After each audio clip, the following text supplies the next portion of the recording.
देखला ए जान ठीक हाल नहीं खे तारा बिना अब जिए के सवाल नहीं खे। देखला ए जान ठीक हाल नहीं खे तारा बिना अब जिए के सवाल नहीं खे। जब से ससुरवा गइलू तू, जब से ससुरवा गइलू तू दिलवा के तोड़ के नहीं के छोड़ के नहीं चलिया बता के छोड़ के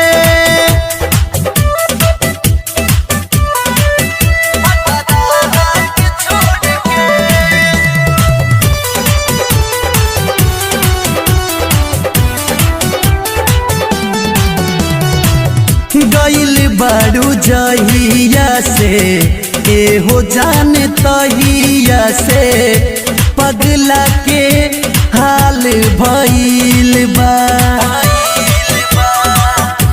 खनहु न खात बानी भूखे दुबरात बानी बड़हन दाढ़ी बाल भइल बा।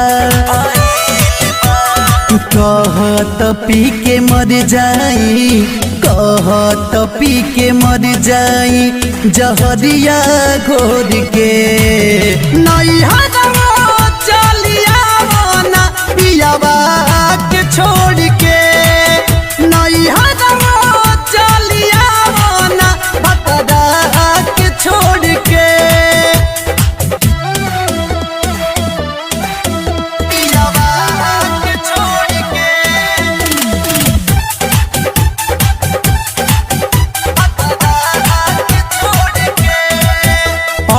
ना तो मरिए जाए नहीं तो जरिए जाए नहीं खेजा मान के भय हो।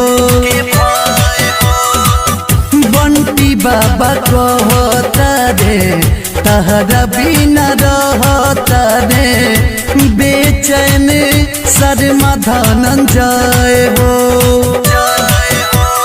बोला का पवलू संदीप से, बोला का पवलू संदीप से मुहवा तू मोड़ के नहीं चलिया पियावा के छोड़ के नहीं चलिया